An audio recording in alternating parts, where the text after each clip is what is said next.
João capítulo 19, verso 37 e em diante. Perdão, 38. Quem achou, diga amém. Amém. Depois disto, José de Arimateia, que era discípulo de Jesus, mas em oculto por temer os judeus, pediu a Pilatos que lhe fosse permitido tirar o corpo de Jesus do madeiro. E com a permissão de Pilatos, ele foi e tirou o corpo de Jesus. Foi também Nicodemos, aquele que anteriormente se dirigia de noite a Jesus, levando quase 100 libras de uma mistura de mirra e aloés. E tomaram o corpo de Jesus e o envolveram em lençóis de linho com as especiarias, como os judeus costumam fazer para a preparação do sepultamento. No lugar em que Jesus foi crucificado, havia um jardim, e no jardim um sepulcro novo, o qual ninguém havia sido posto. Porque o sepulcro ficava perto e por causa da preparação dos judeus, puseram então ali o corpo de Jesus. Somente até aqui, diga amém por essa palavra. Amém. Glória a Deus, glória a Deus. A narrativa que a gente acabou de fazer aqui nessa noite começou com a palavra depois. Complete aí para eu ter certeza que você está me ouvindo. Começou com a palavra depois. Todas essas coisas que nós acabamos de ler aqui agora no episódio da crucificação e morte de Jesus Cristo, anunciam a entrada tanto de José de Arimateia quanto de Nicodemos depois destas coisas. E uma das coisas que nós já mencionamos aqui nesse dia é que existem algumas pessoas que, a despeito da sua negligência inicial, da sua falta de prioridade inicial, a despeito das suas falhas iniciais, elas chegarão depois, mas ainda chegarão em tempo. E foi basicamente isso que aconteceu tanto com José de Arimateia quanto com Nicodemos. José de Arimateia só manifesta através da atitude que ele tomou na morte de Jesus Cristo no Calvário, só manifesta a sua confissão pública de fé depois destas coisas, depois da crucificação. Agora, João, que escreve essa narrativa, esse sim, discípulo do Senhor desde o início, esse sim, discípulo do Senhor desde o começo, não exclui o fato narrado aqui. Ele não é movido por sentimentos que fazem negar aquilo que José de Arimateia está fazendo. E eu falo isso abertamente aqui porque, infelizmente, nós somos tendenciosos a não honrar quem aparece desde o começo, a não honrar quem se manifesta logo no início. Pelo contrário, um dos nossos critérios de honra está ligado totalmente à perseverança. É aquela história, é ditado popular já do nosso meio, aquele lance de ter que sentar e comer pelo menos 1 quilo de sal, para a gente começar a dar um nível, um voto de confiança ou de honra para aquela pessoa que chegou e está conosco. E eu acho tão maravilhoso porque João, ele tem em primazia o corpo de Cristo e a benfeitoria que José de Arimateia está promovendo, mesmo chegando depois. E isso é maravilhoso porque ele tem uma leitura daquilo que está acontecendo que está acima de qualquer sentimento humano, de qualquer emoção que a alma possa revelar. Ele entende que aquilo que José de Arimateia está fazendo, na verdade, só podia realmente se revelar depois. Então merece a notoriedade que ganha no texto, uma vez que ninguém tinha condições de fazer aquilo que ele agora o faz. É bem verdade que se a gente fosse aqui trazer toda a narrativa histórica de José de Arimateia primeiro, talvez a gente não compreenderia o tamanho da honra que ele está concedendo e também recebendo em cuidar do corpo de Cristo no final de sua vida, ao invés de no início do seu ministério aqui na terra. E a gente tem que parar com essa mania. A gente precisa compreender que existem algumas pessoas que vão chegar depois, seja no ministério, seja na igreja, seja no seu relacionamento de amizades, mas aquilo que o tempo não pôde suprir na caminhada, mostrará que elas são relevantes pela grandeza daquilo que elas vão fazer quando chegarem. E isso precisa ser considerado a despeito do tempo. É bem verdade que não havia uma confissão pública da fé que José de Arimateia já tinha em Jesus antes do episódio que a gente narra aqui, ou que João narra, no capítulo de número 19. E a gente sabe muito bem o porquê disso. A gente sabe que isso acontecia por causa do decreto que já havia sido liberado, que todo aquele que professasse, todo aquele que dissesse que Jesus era o Cristo, que Jesus era o Filho de Deus, deveria ser expulso da sinagoga.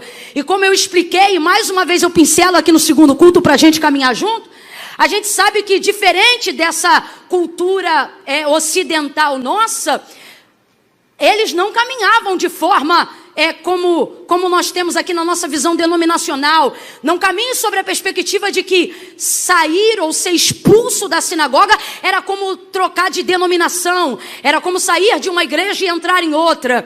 O melhor exemplo que a gente consegue colocar para a nossa melhor compreensão era a forma como era aplicado, e até hoje, mas naquela época era muito mais, na década de 60, na década de 70 e até 80, o excomungar da Igreja Católica. Isso não te tirava só de uma comunidade devocional, isso te extirpava de qualquer religiosidade, de qualquer espiritualidade, de qualquer menção espiritual ou ligada a Deus.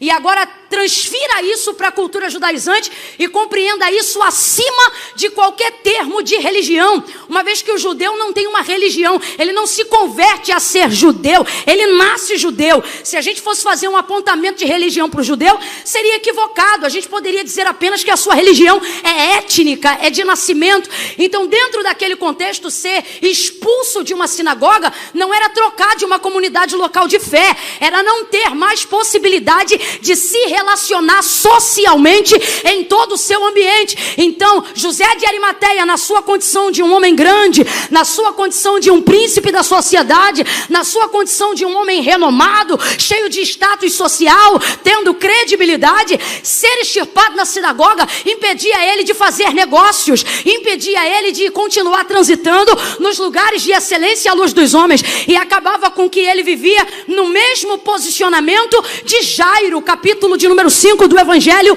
escrito por Marcos. O que a gente vai perceber ali?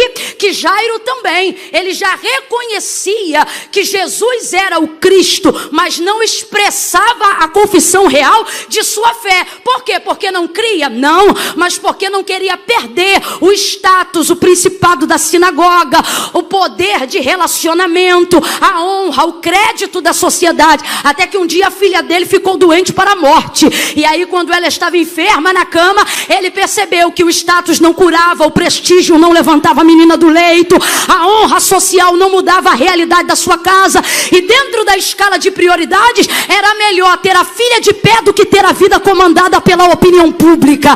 Então ele levanta e, sabendo o que ia perder, já começa a caminhada de renúncia, enquanto vai atrás de Cristo, para pedir que ele entre em sua casa e imponha as mãos sobre a sua filha. Na caminhada ele já sabe que está perdendo, mas na caminhada o céu sabe que Jairo já está ganhando.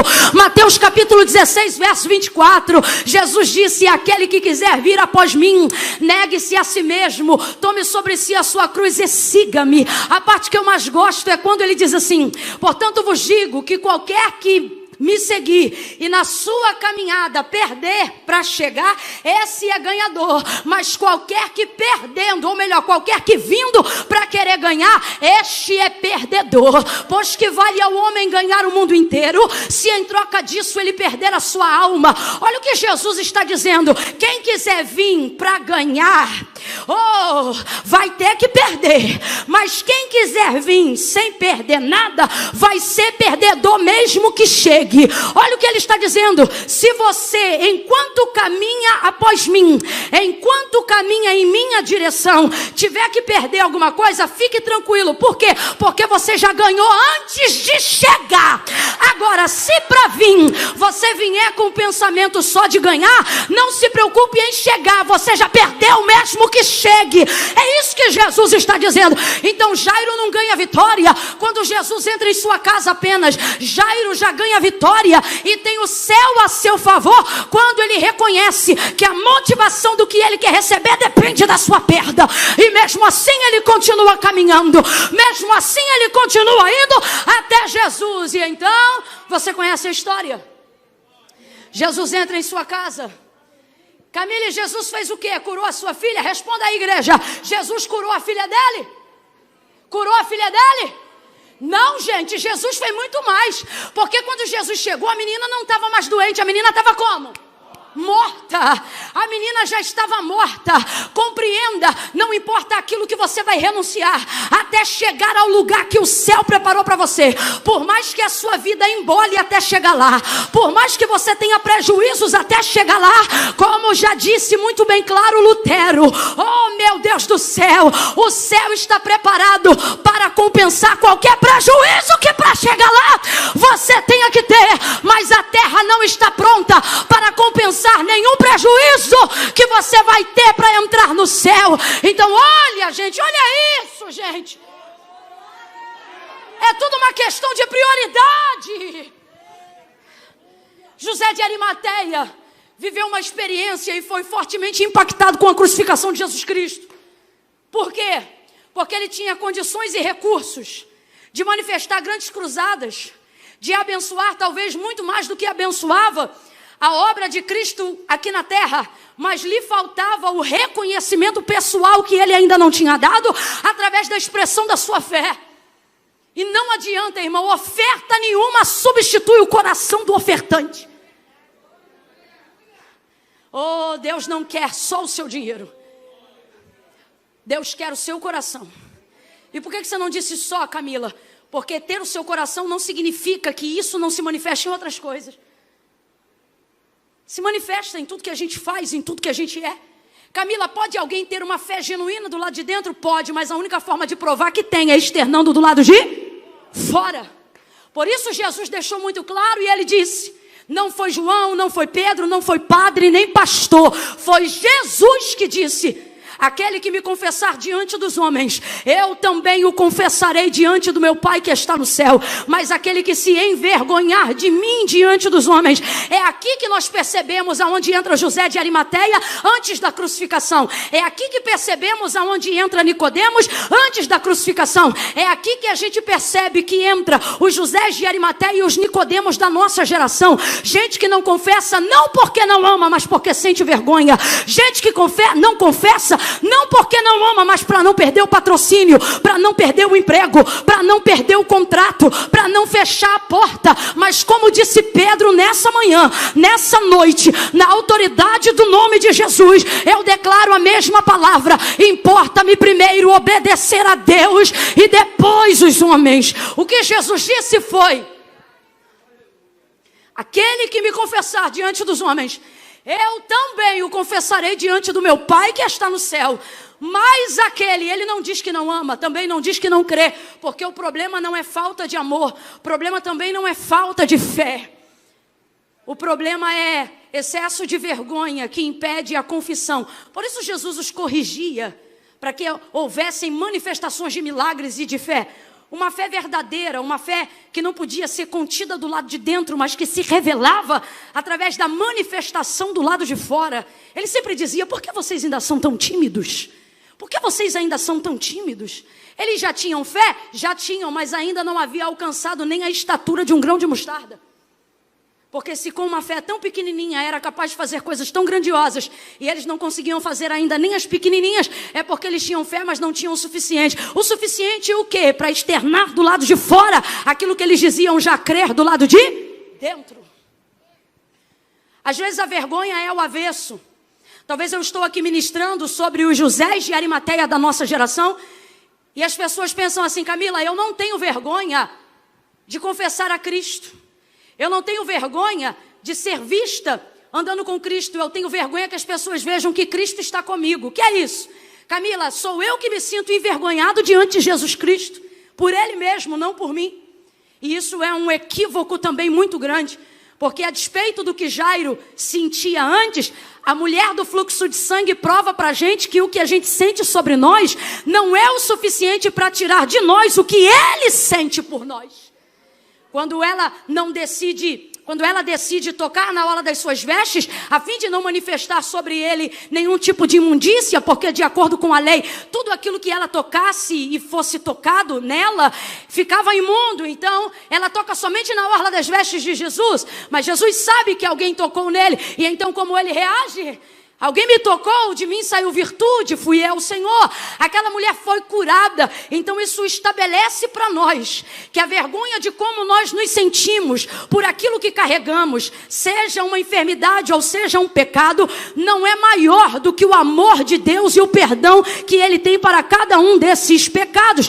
Quando ela toca em Jesus, eu sempre digo isso, não é Ele que fica sujo, é ela que fica limpa. A exemplo do que acontece também em João 4, quando ele pede de beber água e a mulher já concede e deseja dar água para ele, mas a pecadora, a adúltera, né? A samaritana, ela diz, mas como tu vai beber água? O poço é fundo e o Senhor não tem com o que pegar. O que ele está sugerindo? Mulher, se de fato eu for beber água, eu estou disposto a beber do seu cântaro. Mas ela não consegue compreender isso, porque judeus não se comunicam com os samaritanos, e todas as vezes que um judeu toca no cântaro de um samaritano, era a mesma coisa de alguém beber na vasilha do seu cachorro, e você não bebe na vasilha do seu cachorro. Então ela não concebe a ideia de que ele está disposto a usar o cântaro dela para saciar a sede dele. Isso acontece com a gente quando é a opinião pública que dirige a nossa vida, quando a gente é guiado pelo que as pessoas dizem sobre nós. A gente começa a acreditar que nós somos o que os outros dizem que somos, mesmo quando não somos, e começamos a achar que Deus também pensa de nós o que os outros pensam de nós. Mas Jesus não bebeu do cântaro dela, porque a água que ele queria beber não era do poço, foi só para começar a conversa. Camille, se precisasse beber, meu filho, ele entrou na casa de um fariseu. Filha, esse mesmo Jesus sentou-se com pecadores e com publicanos. Esse mesmo Jesus entrou na casa de Zaqueu. Não há dificuldade nenhuma para ele beber no cântaro dela. Pelo contrário, o que ele estava querendo dizer é a mesma métrica que nós usamos em Marcos 5. Se ele toca no cântaro da adúltera, da sem vergonha, não é ele que fica adúltero, é ela que fica liberta. E de fato ficou. Então ouça isso. Temos tido muita dificuldade, não de ter fé. Estamos vivendo um tempo de crise, um tempo de dor, aonde tudo nos move a termos fé. O problema está havendo em tudo aquilo que a gente tenta negociar para não ter que renunciar.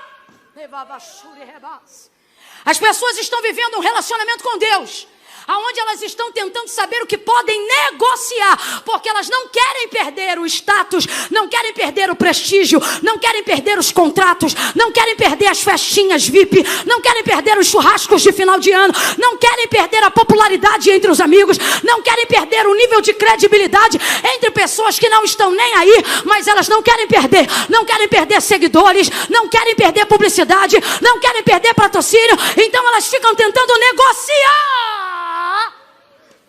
E o Senhor está dizendo, uma hora você vai dar de frente com a sua insatisfação. Com Jesus, não é com Jesus. Você vai perceber, e eu declaro isso sobre a sua vida, que ainda essa semana, os José de Arimateia e os Nicodemos que estão conosco acompanhando essa noite, possam ser impactados com uma experiência tão grande, que faça Jesus subir na sua lista de prioridades para o primeiro lugar. Não importando o que vai ter que descer. Eu sempre digo isso e falo isso com liberdade, irmãos, porque de verdade é o que eu acredito. Patrocinadores, amigos, salário, pessoas, empregos podem te dar cama, só Deus te dá sono. Influencers e etc. podem te dar sapatos, só Deus te dá chão. Meu Deus do céu, sites de relacionamento podem promover encontros, só Deus abençoa o casamento. Existem coisas que não podem ser substituídas e nem terceirizadas. Chegou a hora de José de Arimateia entender que tudo que ele acha que era bom não vale a pena diante daquilo que está diante dele agora. Jesus morreu. E a gente olha e pensa, chegou depois. Chegou depois, mas chegou. Fala para uns 3 aí, chegou depois, mas chegou. Chegou depois, mas chegou. Eu profetizo que tem alguém na tua casa que vai chegar depois, mas vai chegar em tempo. Vai chegar depois, mas vai chegar em tempo. Chegou depois, só que ele já chegou com uma autorização. chegou com autorização para tirar o corpo de Jesus. Aqui está a sua manifestação pública de fé. Porque, como eu já disse e repito, não basta ter fé, mas é necessário externar a fé que você diz ter. Então Jesus disse: aquele que me confessar diante dos homens, eu também o confessarei diante do meu Pai que está no céu. Mas aquele que se envergonhar de mim, ou seja, o problema não é falta de fé, o problema é vergonha.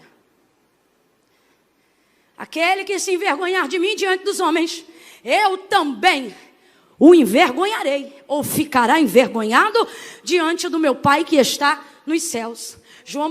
José de Arimateia agora vai externar sua confissão pública de fé através de uma atitude. Irmão, melhor do que publicar a nossa fé com palavras é publicar a nossa fé com atitudes. Ele não chega lá dizendo: reconheço Jesus como meu Senhor e Salvador, mas ele chega com uma carta dada pelas mãos de quem? Pela mão de gente que antes ele temia. E ele sabe que esta carta será conhecida entre os judeus que ele tinha pavor. E mesmo assim, ele pede a autorização para retirar o corpo de Cristo do madeiro e colocá-lo com todos os cuidados que o sepultamento da cultura judaizante permitia. Ele sabia que aquilo que ele estava fazendo seria nítido para todos que estavam ali, e essa história iria percorrer, assim como nós estamos falando sobre ela hoje aqui. Naquela hora está ali a expressão e a publicação da sua fé em Jesus Cristo. Tem gente que vai chegar depois, mas vai fazer o que gente que está desde o início não pode fazer. E está na hora da gente entender isso. E parar de querer ficar medindo quem é maior e quem é melhor baseado em tempo. Está na hora da gente entender que tem gente que vai chegar depois, mas vai ter acessos que a gente não tinha antes. João está chorando fielmente ali até o fim. João esteve desde o início. Maria está ali chorando fielmente desde o início. Mas só uma pessoa pôde remover Cristo do madeiro. E o nome dele não era João. O nome dele não era Maria, mãe de Jesus. Nem Maria Madalena, aquela que o seguia e ficou com ele até o fim. O nome era José de Arimateia. Alguém que entre os comentários, alguém podia dizer: rapaz, fulano é um covarde, né? Tá com a gente, gosta da gente, ouve o que a gente diz, mas não chega junto. É covardia. A gente vai conhecer a história de algumas pessoas que, enquanto a gente estava atrás de Cristo no início, elas estavam na espreita. Deus está dizendo a alguém hoje aqui: ei, pare de impedir com que o corpo de Cristo seja abençoado, só porque você não aceita que quem chega depois tem a evidência que quem chegou antes não tinha. Eles têm uma evidência muito forte, mas aquilo que José de Arimateia está para fazer, ninguém poderia fazer antes dele, mesmo estando ali. Por quê? Porque ele tinha acesso. Ele tinha um nível de autoridade que, se ele já estivesse andando com Cristo desde o começo, certamente ele não teria, se tivesse pedido agora. Eu não estou dizendo que era de Deus ele não confessar, não. Eu só estou dizendo que Deus não perde viagem. E como disse Salomão, deixando muito claro de quem é a vitória, ele diz: não é dos fortes, também não é dos valentes, mas sejam os fortes, os valentes ou os fracos, todos eles estão suscetíveis a uma mesma situação. Qual? Disse Salomão: tempo e ocasião. O que ele está dizendo para mim e para você, gente? Que a gente não pode, na manifestação do cuidado com o corpo de Cristo, com a igreja de Cristo, em defesa ou em testemunha do evangelho de Cristo, determinar quem chega ontem, quem chega hoje, quem vai chegar amanhã. A gente tem que ter a perspectiva de Jesus. Quem com a gente não espalha, ajunta. E se está chegando para somar no corpo de Cristo, mesmo que chegue depois, se chegar para servir, vai aparecer. Se chegar para ajudar, vai brilhar. Se chegar para manifestar aquilo que ninguém podia manifestar, vai ter evidência e ninguém vai poder impedir aquilo que esta pessoa chegou para fazer. Então chega de rixa. Chega de quem chega antes, de quem chega depois, de quem vem primeiro, de quem foi por último. Todos estão suscetíveis à mesma coisa. O quê? Tempo e ocasião. O que isso significa? Significa que quem estava lá antes não podia tirar ele do madeiro era pior? Não. Significa que quem veio depois e teve poder para tirar ele do madeiro era melhor? Também não. Significa que no reino de Deus não tem maior nem menor. Simplesmente cada um tem o seu lugar. Cada um está no tempo e na ocasião daquilo que Deus tem para manifestar. Chegou depois, mas chegou manifestando um acesso que ninguém tinha. Chegou manifestando uma autoridade que ninguém tinha. Então, falando bem rasgado para quem está me ouvindo pelo Espírito entender, das duas uma. Ou você fica na rixa e rasga a autoridade e o documento que alguém recebeu para ajudar a igreja. Ou você recebe bem, com todo carinho, e diga, pode chegar. Porque a gente entende que no reino, não importa o que você fez antes, importa o que você está fazendo agora. A atitude de José de Arimateia não tira do contexto de sua história um tempo de negligência e covardia.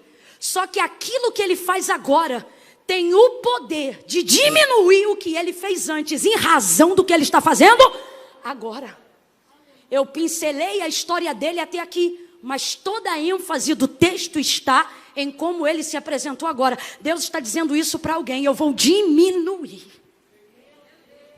Eu vou falar de novo, Deus está dizendo para alguém, eu vou diminuir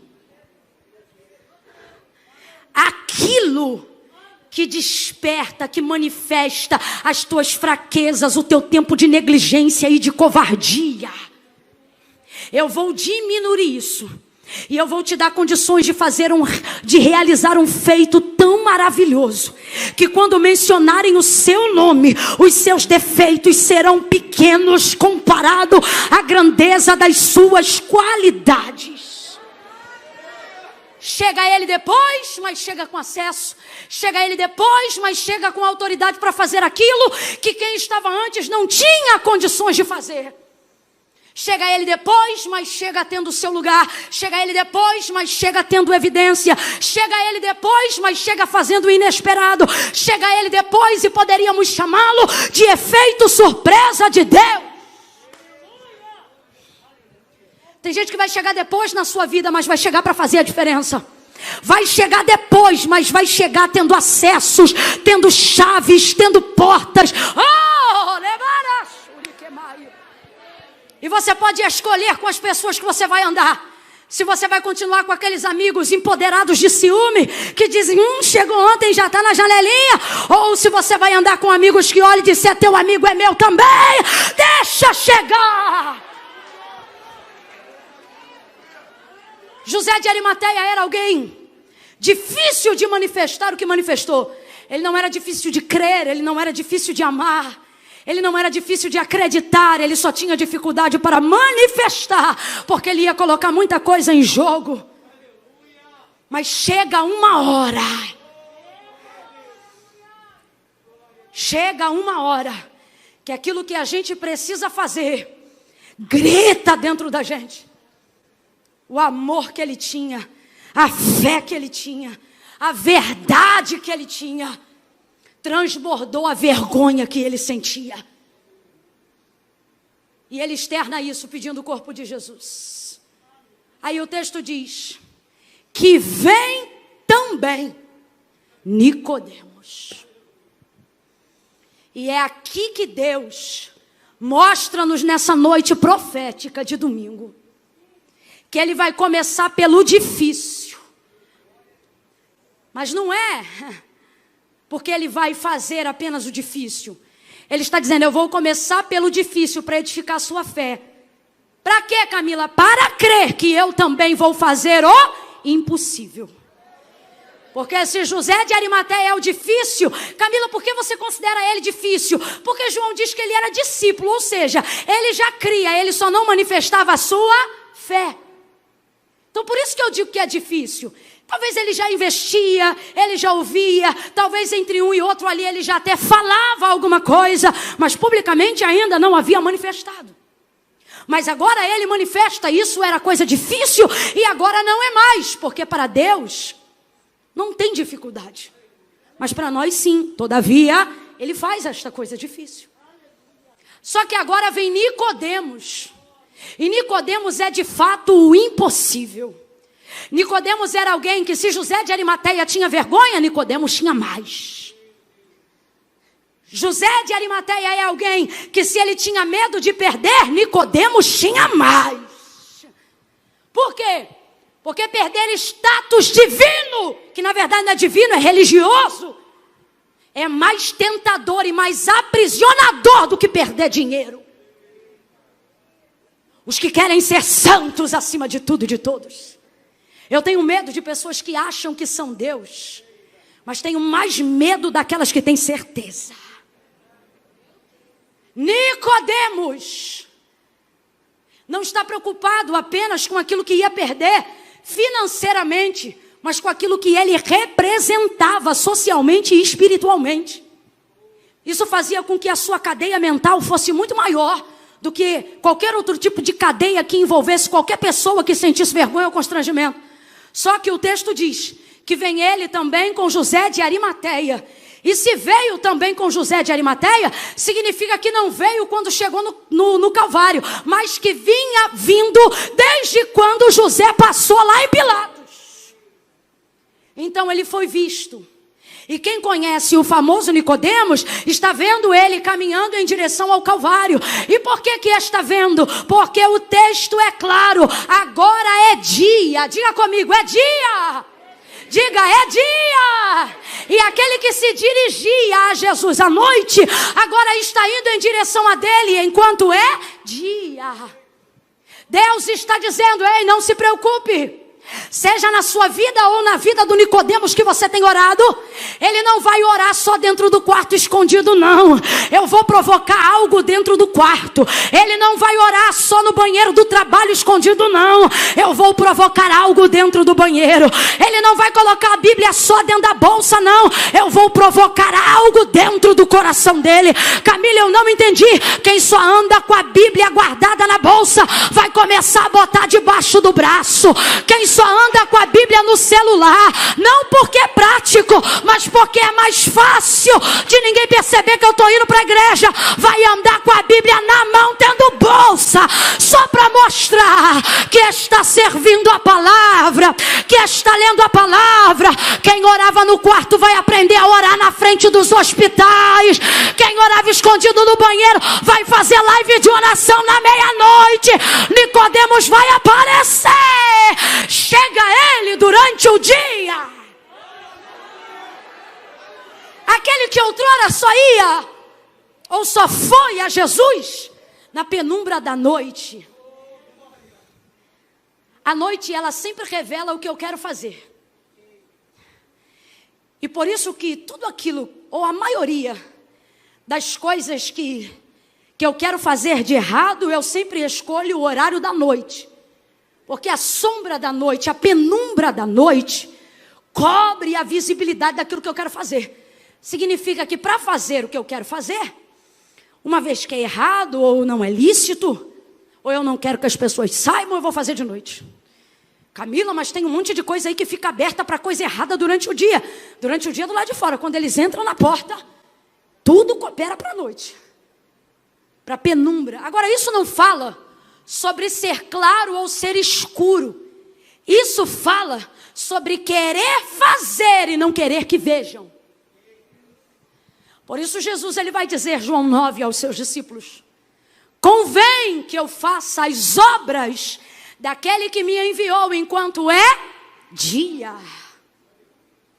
Entre tantos significados, Jesus está dizendo, eu preciso manifestar essa luz ao mundo. Eu preciso que as pessoas vejam as obras do meu Pai. Quando Nicodemos vai até Jesus, ele usa a noite como uma ferramenta de proteção, para não ter visibilidade da intenção. Ele sente no coração, mas não quer manifestar isso para as outras pessoas. Tem gente que dá oferta e não coloca o nome, dá o dízimo e não coloca o nome, E muitas vezes isso é tão nobre, porque a intenção é, eu não quero aparecer. Mas às vezes a intenção é, vindo de onde eu venho, fazendo o que eu faço, é melhor que não saibam quem sou. E a gente tenta se esconder. Só que assim como o Calvário manifestou a publicidade da fé de José de Arimateia, a obra que Jesus fez no escuro em Nicodemos vai se revelar agora durante o dia. Não, eu acho que você não entendeu, eu vou tentar te ajudar. Quando Nicodemos foi procurar Jesus, responda rápido, ele foi procurar Jesus? Vem, gente, foi procurar Jesus? Sai, preguiça, vamos lá de novo. Foi procurar Jesus? Saiu, glória a Deus. Ele foi procurar Jesus de noite, mas quando ele foi manifestar a sua fé, cuidando do corpo de Cristo no Calvário, ele foi durante o... Olha esse paralelo, significa que o fato de ter ido procurar Jesus de noite, não fez com que ele não fosse atendido. Ele foi atendido sim ou não? Ele foi recebido sim ou não? Ele foi instruído sim ou não? Ele foi exortado sim ou não? Então a obra que Jesus tinha para fazer na vida de Nicodemos, ele fez mesmo sendo noite. Aí você diz, mas e daí? E daí que é tão realidade, que quem procura Jesus mesmo sendo noite, vai viver algo extraordinário, vai manifestar o impacto, o testemunho. Só que a única forma do corpo de Cristo ser edificado, é se você revelar isso enquanto é dia. Então se tem livramento, se Deus te visitou no tráfico, se Deus te visitou no prostíbulo, se Deus te visitou no meio do estelionatário, se Deus te visitou no erro, se Deus te visitou na penumbra da noite que você vivia, convém agora que você manifeste a obra que ele fez na sua vida durante o dia. Que é isso, Camila? Bota pra fora.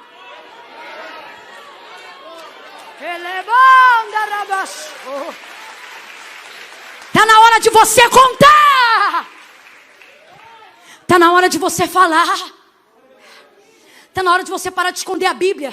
Está na hora de parar de fingir que o que você fala no teu trabalho sai da tua cabeça. Está na hora de você abrir a boca no teu trabalho e dizer, mas na Bíblia diz assim.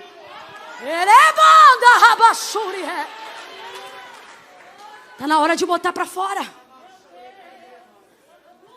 Na analogia da fé que João faz na sua epístola, ele traduz como se alguém chegasse para a gente e perguntasse assim, mostra-me a sua fé. E como se ele respondesse a tal pessoa, não vou te mostrar a minha fé, eu vou te mostrar as minhas obras. E quando você vê as minhas obras, você vai saber qual é o tamanho da minha. A gente vê gente que não teve experiência com o Evangelho, e nem experiência com a palavra de Deus. Mais do que isso, existem céticos que conhecem a Bíblia de Gênesis a Apocalipse. Outros que utilizam as visitas na igreja como forma de conhecimento cultural. Acreditam que gente como nós, que chamamos de profetas, parece folclórico evangélico. Uma coisa totalmente descabida. Participam das nossas reuniões, depois vão para programas de TVs e falam de coisas que não conhecem, de coisas que não viveram, gente que não foi impactado pela palavra, gente que não foi impactado pela experiência. Aí você assiste do outro lado e fica indignado. E por que você fica indignado? Porque se você abrisse mais a sua boca para falar das suas experiências, para falar da forma que a palavra de Deus se revelou em você, para falar do seu nascimento, gente que não nasceu de novo, não ia precisar dizer como é na teoria, porque ia ter gente para poder revelar isso com poder na prática. Lugares às vezes em que nós deveríamos estar falando estão sendo substituídos por pessoas que nem sabem o que falam. E obviamente que a gente não se sente representado e nem será. Mas sabe o que isso manifesta? Quantas vezes no teu local de trabalho, alguém que não chegou antes nem chegou depois, está em cima do muro, reúne o pessoal na hora do almoço e não fala lé com cré. E você só passa dizendo tudo errado, nada a ver, mas você manifesta o que sente, manifesta o que vive, prega o que sabe, fala do que lê.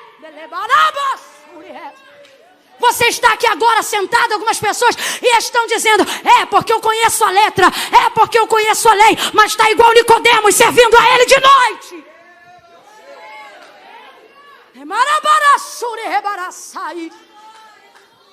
Não dá a paz do Senhor porque tem medo do que vão dizer de você. Está achando que fingir que não é crente é uma estratégia para que os outros aceitem a Jesus. Falácia!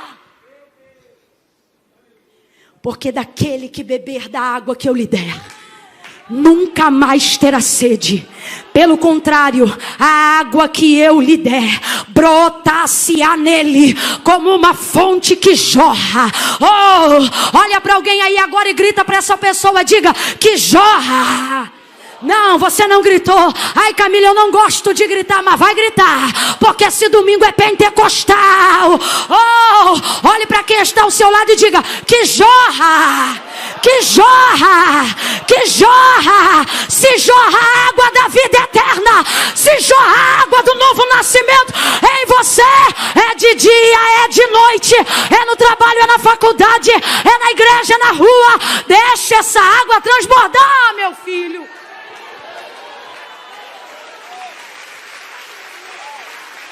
Misture essas palmas com glória a Deus e aleluia.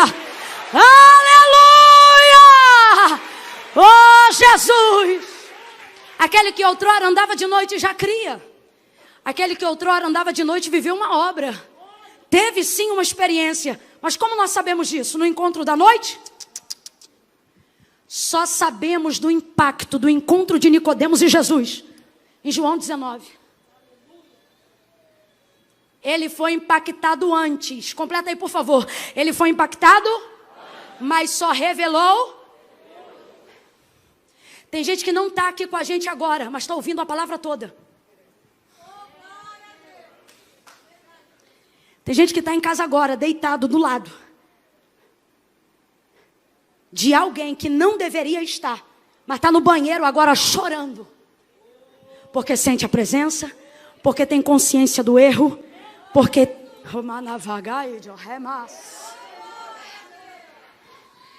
você que está em casa me ouvindo agora, na noite, na penumbra, tentando fazer com que o escuro de uma vida dupla oculte a visibilidade do seu erro, você não vai poder sufocar a sua experiência com Cristo através da palavra, através da presença de Deus que se manifesta pela verdade que liberta. Em nome de Jesus. Em nome de Jesus. Guarde esta palavra profética.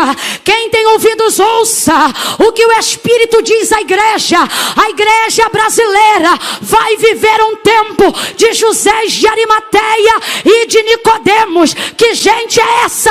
É gente que a gente pensava que não tinha relação com a igreja. É gente que a gente pensava que o amor do Pai não estava neles. É gente que a gente pensava que eram poderosos de corações inacessíveis. Essa gente vai chegar para resolver. Essa gente vai chegar e vai abrir caminho para a igreja. Camila, o que a igreja tem a ver com o corpo de Cristo? Tudo. Paulo disse, ora, vós sois o corpo de Cristo. É por isso que Cristo está dizendo, te prepara, igreja. Porque está chegando um tempo aonde gente que vai chegar depois vai ter poder para fazer aquilo que mesmo amando e servindo a Deus em fidelidade a gente não tinha condições de fazer antes. Não é porque eles chegaram depois que não tem lugar para eles. Lhe digo mais, eu disse que a mensagem é profética, a mensagem é profética. Guarda o que eu te digo hoje.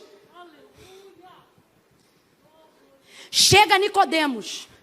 Para nós, Nicodemos é aquela pessoa que a gente considera impossível. Isso é impossível. Tem gente lá na tua casa, tu crê que Jesus pode salvar o presidente de uma nação comunista, mas não crê que ele pode alcançar aquela pessoa que você convive na tua casa. É essa pessoa. Jesus está dizendo, eu vou te mostrar que eu começo pelo difícil. José de Arimateia, para edificar a tua fé. Camila, eu não entendi, vai entender. Depois que você vê Jesus resolvendo o difícil, se prepara. Ele está dizendo, é agora que eu entro para resolver o impossível. Nicodemos chega com 100. O texto diz 100. quase 100 libras de uma mistura de mirra e de aloés. Quando a gente converte isso, a gente vê, sabe o quê? 34 quilos aproximadamente. Imagina aí agora uma saca daquele arroz é de 5 quilos, né? Aquela saca maior. Quantos arroz daquele a gente precisa? Para uns 34 quilos de coisa. Eu não fiz as contas não, faz alguém aí para mim.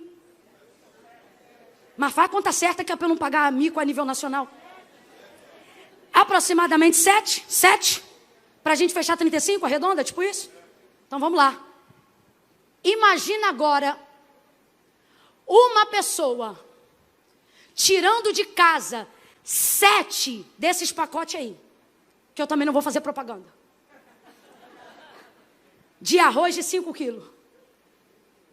Isso tudo para poder perfumar uma única pessoa.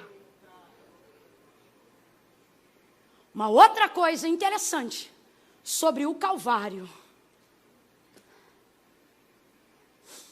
é que aquilo que Nicodemos não entendeu no encontro da noite, entendeu quando manifestou a sua fé durante o dia. O quê? O novo nascimento.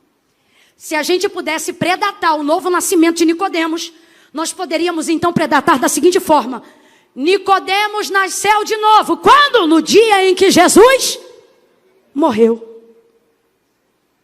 Não adianta.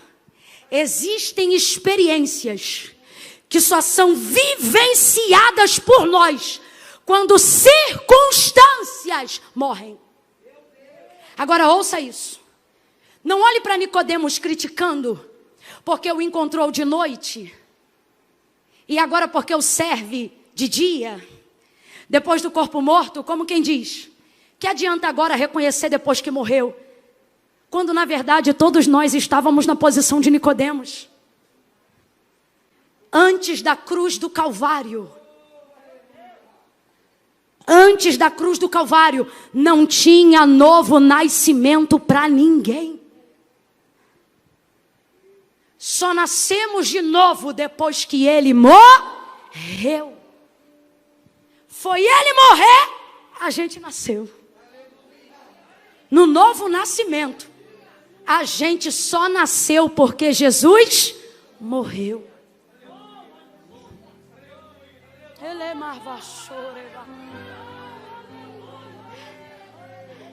É complicado dizer, né? Se alguém me perguntasse: e aí, Camila, quando foi que você nasceu? Eu teria que dizer: eu nasci no dia em que Jesus morreu. Você está dizendo o quê? Estou dizendo que para eu nascer, alguém teve que morrer. Nicodemos vinha arrastando 34 quilos de mirra e de aloés para poder perfumar e cuidar do corpo de um único homem. Escute, porque isso que vou dizer agora também é profético. Tem gente que ainda não entrou para promover nem abençoar, seja o teu ministério, tua casa, ou seja o corpo de Cristo. Só que é gente que tem em casa guardado. E quando eu digo guardado, eu não estou falando só de reservas financeiras. Eu não estou falando só de reservas financeiras. Irmãos, eu estou pregando aqui pelo Espírito. E enquanto eu estou pregando numa visão aberta, de olhos abertos, sabe o que eu vejo? Pessoas que vão chegar tendo chaves. Pessoas que vão chegar tendo portas. Pessoas que vão chegar tendo em exagero aquilo que a gente tinha em falta. É gente que chega para saciar. É gente que Deus vai usar como ponte para suprir. É gente que vai edificar o corpo. É gente que vai edificar o corpo. É gente que vai perfumar o corpo. Oh, igreja brasileira, tu viverás, por mais impossível que isso pareça agora, um nível de honra.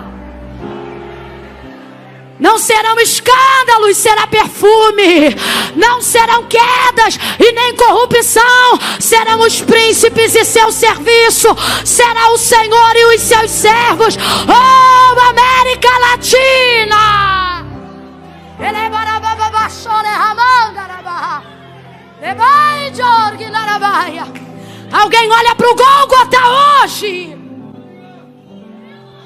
Porque o paralelo aqui é a igreja e o corpo de Cristo. A gente olha para o Gólgota hoje e diz: está sangrando, está morto, não acontece mais nada. E é complicado continuar servindo um corpo morto. Não foi só José de Arimateia e Nicodemos que fizeram isso. Eles começaram a fazer isso. O que, Camila? Começaram a cuidar de um corpo morto. Começaram a exigir o corpo de um morto. Tem gente que tem vergonha hoje de dizer que é da igreja. Pois guarde o que eu estou dizendo. Em pouco tempo, as pessoas farão questão de dizer: eu pertenço à igreja tal, eu tenho pastor tal, eu congrego em tal lugar. Igreja, te digo, nunca mais te chamarão desamparada. Oh, Éfeso e Babel lá, como um jovem em casa, com a donzela apaixonada. Este noivo há de cuidar da sua veste, do seu perfume, da sua alegria, da sua honra. Oh, igreja!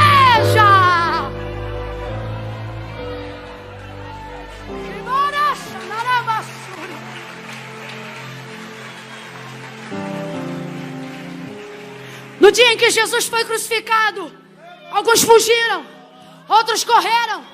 Poderíamos narrar essa história hoje, no século 21. Em razão de escândalos, alguns fugiram. Em razão de problemas, alguns correram. Em razão de medos, decretos. Em razão de Roma, alguns estão trancados dentro de casa. Mas tem José de Arimateia que vai sair. Tem Nicodemos que vai chegar. É gente que tem carta. É gente que tem autorização. É gente que vai falar e vai nos representar. É gente que vai vir imbuída de autoridade. É gente que vai vir imbuída de reserva. 34 quilos em casa. Deus já está visitando. Gente que tem oferta, mas não tem culto.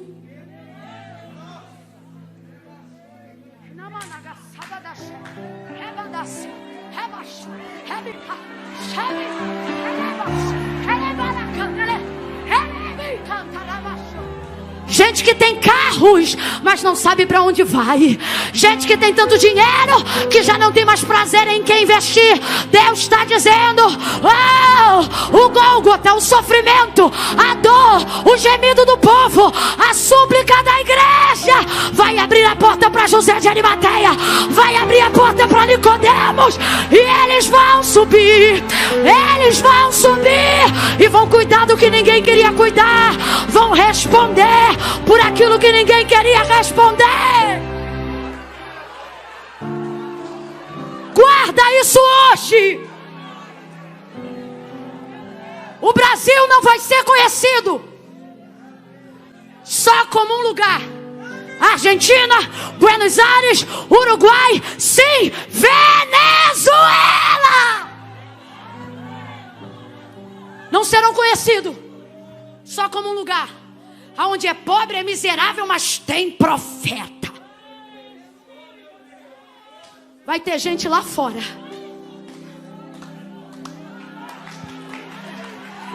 que vai olhar e vai dizer: subiu um José de Arimateia, subiu um Nicodemos. Que? Alguém que tem autoridade para falar, articulação para falar, é poliglota e vai falar. E haverá neste tempo uma igreja como essa. Uma igreja como aquela que você vê no seu coração.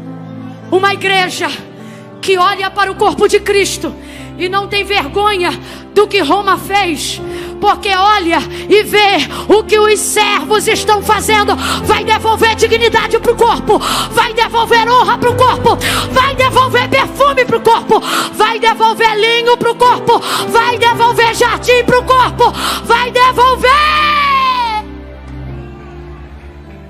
Agora preste atenção para você entender a motivação. tanto José de Arimateia quanto Nicodemos, se estão indo cuidar de um corpo que eles julgam estar morto, e de fato a gente sabe que está, significa que eles não estão indo fazer isso por aquilo que Jesus pode fazer por eles agora, porque ele já está morto, não está? Significa então, pastor Davi, que o que motivou eles ao cenário do Calvário,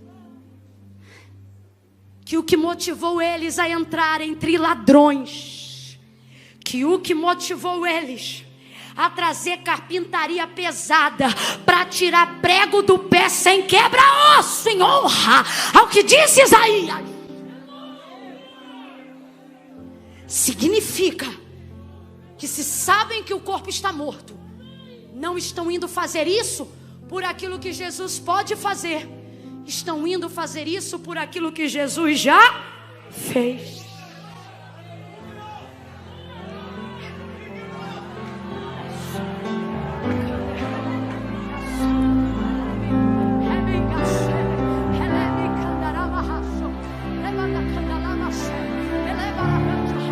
Quem é batizado em Espírito Santo está proibido de falar em português agora. Fale em línguas estranhas agora. Fale em línguas estranhas agora. Camila, mas eu não estou sentindo. Línguas estranhas não é sentimento. Você não foi batizado na alma, você foi batizado no Espírito. A alma sente, o Espírito sabe. Fale em línguas aí agora. Baterista pode subir, guitarrista pode subir, baixista pode subir. Vem todo mundo. Por quê? Porque essa noite não termina com morte, termina com a Bíblia dizendo: ao terceiro dia, ao terceiro dia, Ele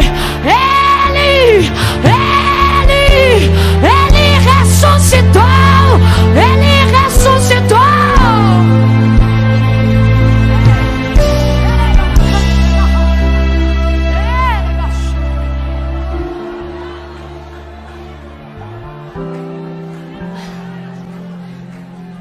O nosso medo, o nosso problema, sabe, minha amiga Raquel Lima, nosso problema, nosso medo, de quem, Camila? Nosso quem? Nosso, que estamos desde o começo, que não estamos aqui por nada que aconteceu com os outros, mas por aquilo que aconteceu com a gente. O nosso medo e o que causa em nós suspeita é ver gente chegando depois, tendo poder, autoridade e evidência. E o nosso medo é: qual é a motivação dessas pessoas? Será que estão querendo aparecer porque o Gólgota é alto? Será que estão querendo aparecer porque o homem do meio é popular? E isso macula a honra dessas pessoas. A nossa suspeita tenta macular a obra, a honra. Porque de vez em se alegrar com o que está acontecendo, a gente fica querendo saber qual é a motivação que estão fazendo. Só que, irmãos, só um sonda corações. A nós cabe a pena averiguarmos os fatos. Quer um fato? Não sei onde José de Arimateia estava, não sei de onde Nicodemos veio. O que eu sei é que eles tiraram o corpo de Jesus, é que eles impediram o corpo de Jesus de ir para a vala, porque crucificado não tem direito a sepultamento. O que eu sei foi que eles pegaram um sepulcro novo no meio de um jardim. O que eu sei é que Jesus foi o homem mais perfumado que já foi sepultado nessa história.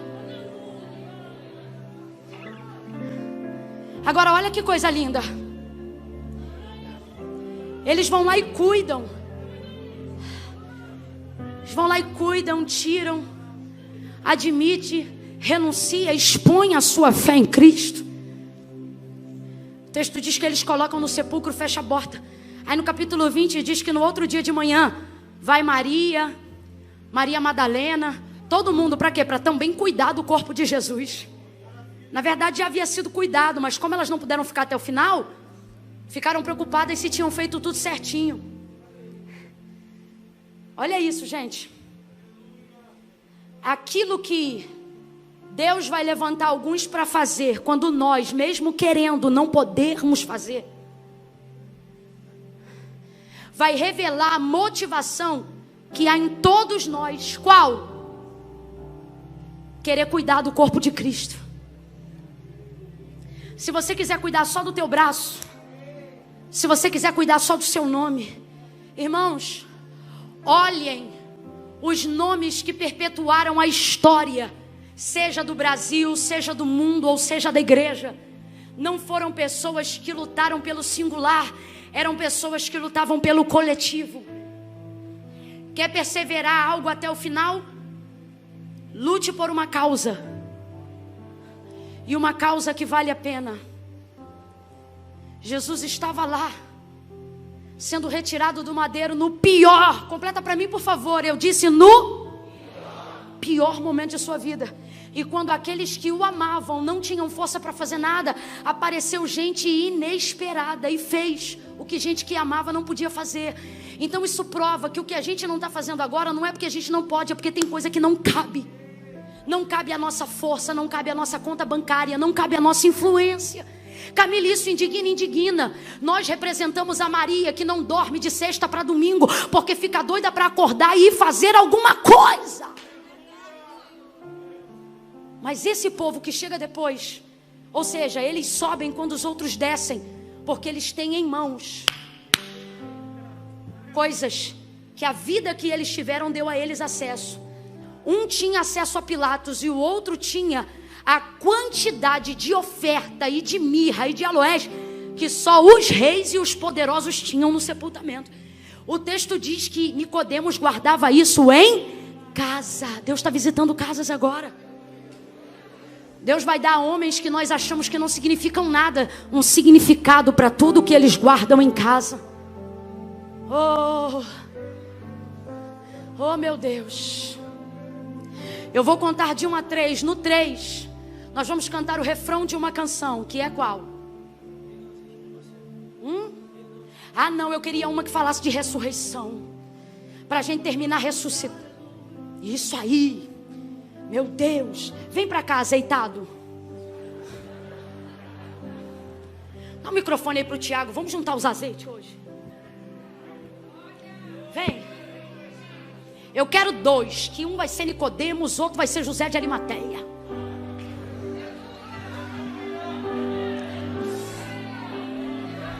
Estão aqui no altar. O lugar alto traz evidência. Vão ministrar.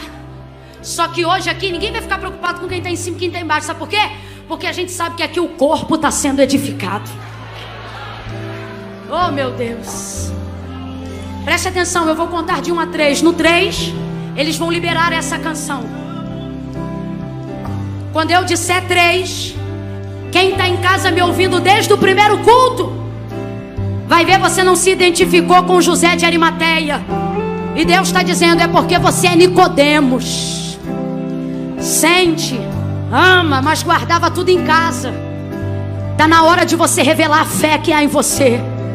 Quando eu disser 3, tem gente que está aqui no culto e se identificou. Camila, eu sou José de Arimateia. Sou difícil, mas sou verdadeiro. Sou difícil, mas Deus conhece a intenção do meu coração. E Camila, realmente não é porque você pregou não. Você só confirmou o que já estava no meu coração. Deus tem falado comigo que eu preciso confessar publicamente a minha fé. Ou seja, você precisa confessar que Jesus é o Senhor da tua vida. Ah, Camila, mas eu vou ficar aqui no meu cantinho porque Deus sabe. Sabe, mas não concorda. Porque como eu te disse, não foi igreja evangélica, também não foi católica, nem foi padre, nem foi pastor. Foi Jesus que disse: aquele que me confessar diante dos homens, eu também o confessarei diante do meu Pai que está no céu. Camila, o que você está dizendo? Estou dizendo que quando eu disser 3, vai sair do lugar e vai vir ao altar de Deus as pessoas que sabem, que amam ao Senhor, que tiveram com Ele já uma experiência, mas que nunca confessaram publicamente. Está afastado? Vem confessar a reconciliação. vem à igreja, mas nunca veio ao altar, venha confessar a sua decisão. Camila, quando eu chegar aí na frente, eu falo o quê? Não precisa falar nem nada, porque eu estou chamando no altar só quem quer confessar. Lembra quando eu disse que melhor do que confessar a fé em palavras é confessar em atitude? Por isso que eu não quero aqui crente que já serve ao Senhor. Ah, Camila, eu vou aí porque eu estou sentindo de orar. Ora onde tu está. Só vai vir aqui quem sabe. Estou afastado, estou numa situação complicada. Camila, meu problema é enrolado. Eu estou numa situação tico-tico no fubá. Vem você, o tico-tico e o fubá. Porque Jesus não disse resolve e vem. Ele disse: vinde a mim todos vós que estáis cansados, oprimidos, sobrecarregados. E ele não disse eu vos julgarei, não. Ele disse eu vos aliviarei. Tem alívio para você. Tem alívio para você. Camila, mas eu me sinto culpada. Quem te culpa é a sua consciência. Jesus não te culpa. Jesus quer dividir o fardo contigo. Camila, então o que eu faço? Cale a voz da culpa e ouça apenas o que a Bíblia diz sobre você. E o que ela diz é que aquele que confessa e deixa alcança misericórdia. A partir de hoje você não vai mais ter medo do arrebatamento da igreja, porque você será contado entre aqueles que vão subir com a noiva. Camila, mas eu vou ficar aqui, tá? Se você ficar aí, você é o José de Arimateia que não subiu ao Gólgota. Você é o Nicodemos que não levou a especiaria. Só que Deus está dizendo: eu sei o que tem no seu coração, mas agora eu quero a sua atitude. Porque aqui as pessoas só vão saber quem é Deus na sua vida do lado de dentro, se você expressar isso vindo ao altar do lado de fora. Então, no 3, quem sabe que está afastado, quem vem a esse culto, quem se viu como José ou como Nicodemos, no 3, vai tirar o pé do chão. Se tiver lá no fundão, vai vir caminhando. Camila, mas eu sinto vergonha. O que eu faço com a vergonha? Bota no bolso e vem. Porque a vergonha é passageira, mas a tua salvação é eterna.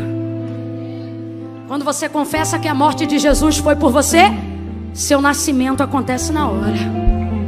Eu conto 1. A Devec Recreio, nós só vamos aplaudir no final. Ninguém aplaude antes hoje, por favor. Eu conto 2. Levantem as 2 mãos e comecem a fazer uma súplica agora. Suplique: Senhor, convence o José, convence o Nicodemos, convence as pessoas que estão aqui e que sabem, aquelas que o teu Espírito já tem chamado há dias para fazer uma aliança contigo. Deixe elas virem como elas estiverem. Espírito Santo, convence elas. Eu conto 2. Você que está acompanhando pela internet, se você é essa pessoa, você vai escrever o seu nome e a sua confissão. Você vai dizer: eu, fulana de tal, confesso a Jesus hoje como meu Senhor, ou volto para os caminhos do Senhor hoje. Camille, se não escrever a gente não reconhece. E se a gente não reconhecer, a gente não liga. Mas se não liga no céu, mas se você escrever, vai cumprir hoje aqui o que Jesus disse: e tudo que 2 de vós ligardes na terra será ligado no céu. Eu conto 2,5. Intensifique o fluxo, igreja. Intensifique o fluxo, igreja. Que se levantem os José de Arimateia dessa geração, que se levantem os Nicodemos dessa geração. Que Deus faça o difícil, que Deus realize o impossível, que o coração de pedra se transforme em coração de carne. O nome de Jesus é poderoso para libertar, para curar e para salvar. 2:45. Camila, sou eu. É você? Comece a escrever na internet: Camila, sou eu e eu estou aqui. É você? 3. Sai do teu lugar e vem agora. A morte venceste, o véu tu rompeste, a tumba vazia agora. Vem, o céu te adora, proclama tua glória, pois ressuscitaste vivo está. Canta, igreja! És invencível.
esse nome é o nome de Jesus, meu Rei.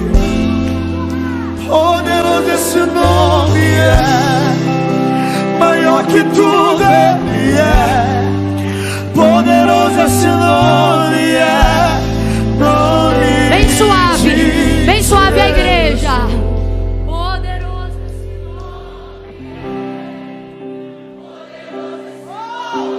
É pra ti, Jesus. Essa igreja te ama, Senhor. Essa igreja vai contigo até o fim. Essa igreja tem andado angustiada, porque eles queriam fazer pelo Senhor, pelo corpo, coisas que hoje nós não podemos. Mas nós estamos aqui dizendo que Tu és poderoso, porque sabemos que Tu ainda tem efeitos surpresas. Poderoso esse nome. Qual o nome, gente? o nome de Jesus, meu Rei. Poderoso esse nome é, maior que tudo ele é. Poderoso esse nome é, o nome de Jesus.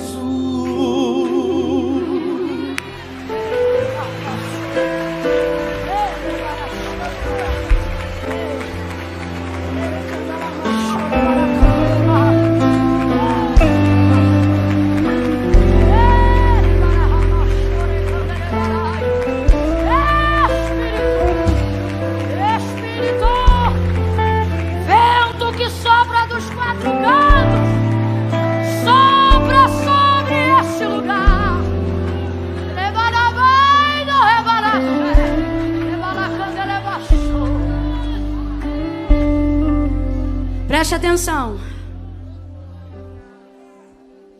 Eu não sou disso. É 1, 2, 3, quem crê vem. Não sou de fazer apelo, sou de fazer convite. Apelando eu estou a 1h30, a 1h09 minutos. 1h09 minutos. Estou apelando, pregando, ministrando. Então, para mim, depois de você ter sido ministrado, a palavra de Deus diz assim: não é por força nem por violência. Quem crê vem. Então eu, Camila, não sou de fazer isso. Meu convite é assim: 1, 2, 3, quem crê vem. Aí o povo vem. Mas de vez em quando, diante de Deus, não é sempre. De vez em quando, povo de pé, povo cansado, um monte de gente aqui já salvo. Esse povo que está no lugar, 90% dele, tudo salvo em Jesus Cristo, lavado e remido no sangue do Cordeiro. Esses aqui que estão aqui na frente, também já não é por eles. Por quê? Porque mesmo que a gente não faça nem oração, a confissão de fé já está feita. Saíram do lugar e vieram. Camila, como assim? Se Jesus vier arrebatar a igreja agora, e esse microfone cair no chão e eu subir, esse povo aqui sobe tudinho junto com a gente agora. Agora, porque é assim. É assim. É assim. Ladrão do Calvário tomou quantas ceias? Quantas ceias ele tomou? E no batismo de João? Desceu? Desceu? Mas Jesus olhou para ele porque reconheceu o seu senhorio e disse o que? Ainda? Se Jesus, não estou dizendo que você não tem que fazer isso não, tá? Tem sim que batizar, ceiar, fazer tudo. Se Jesus voltasse agora, não importa o que vocês não fizeram antes, importa o que vocês estão fazendo agora, hoje. Então não é sempre, eu estou cansada, estou aqui desde o primeiro culto, eu falo assim, irmão, que eu falo aberto, que eu não gosto de fingir uma coisa que não é. Não é por mim, porque Deus sabe. Tô salva, sou vacilona igual Pedro. Mas quando ele diz, tu me amas, eu digo, tu sabes que eu te amo. Então não é por mim. Não é pelo povo que já serve ao Senhor. Não é pelos crentes que estão acompanhando conosco pela internet. E nem mais por eles e por aqueles que já reconheceram digitando ali na internet. Faço por aqueles que estão na cadeira e não sou eu que faço. Porque minha vontade é dizer, pastor Davi, agradeço a oportunidade em nome de Jesus, mas o Espírito diz para mim, essa alma que está na cadeira vale mais que o mundo inteiro. E aí eu penso, o que eu tenho a ver com isso? E ele diz, foi assim que eu fiz com a tua. Irmãos, eu não me arrumei e vim, quem conhece a minha história sabe. Vim de bermudinha do baile, barriga de fora e camisete do piu-piu. Marvin, não importa o que eu fiz antes, importa o que eu estava fazendo naquela hora. Então você não pode esperar. Só que tem gente que está no lugar dizendo assim: eu queria ir lá, eu sei que meu lugar é lá, mas a minha condição não dá. Primeiro eu vou resolver minha condição e depois eu vou. E é por isso que você não vem. Não é porque você não quer resolver sua condição, mas é porque Jesus disse: sem mim nada podeis fazer. Talvez você está aí e está dizendo: Camila, mas eu ainda tenho um problema X, o problema Y. E o Senhor está dizendo: vem você, vem X, vem Y. Camila, eu estou com 5 gramas de um bagulho aqui hoje ainda que eu tenho que distribuir. Vem você, se o fornecedor tiver aí, pergunta se ele quer vir também. No caminho, filho, se você já tiver consciência do que tem que deixar, faz o teu caminho do jeito que você está. E aí Jesus vai te ajudar a resolver. Então não é por mim, não é por eles.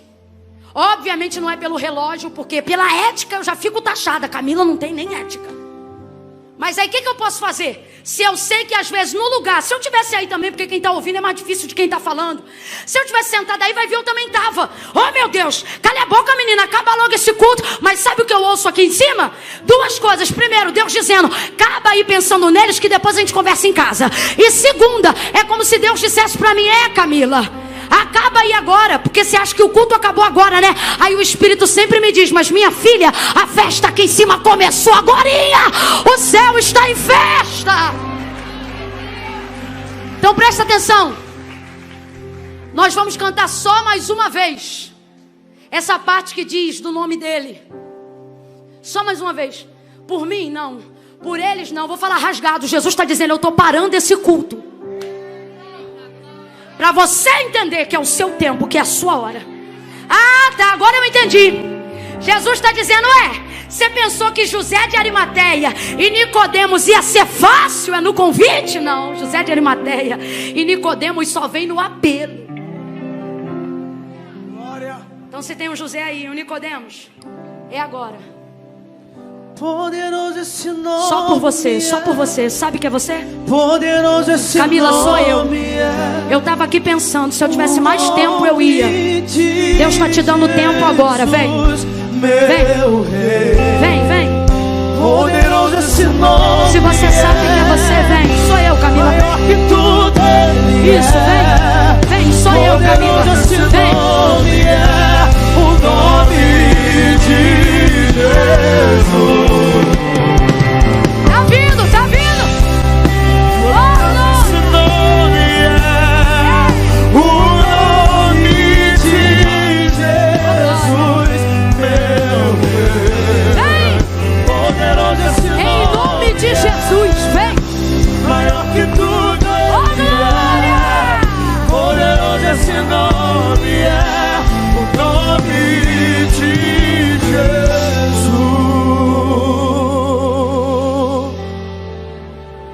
Pai, no nome de Jesus, nós te glorificamos por todas as pessoas que estão confessando agora a reconciliação delas. Outras que estão pela primeira vez reconhecendo o seu senhorio sobre a vida delas. Muitas na internet, Senhor, que manifestam essa fé agora digitando. Outras que não sabem digitar. Outras que não sabem escrever, mas estão em casa agora dizendo: eu reconheço Jesus como meu Senhor, como meu único e suficiente Salvador. Deus, aqui no teu altar, nós estendemos as nossas mãos como uma igreja que suplica, como uma igreja que acredita que o corpo será acrescentado, edificado.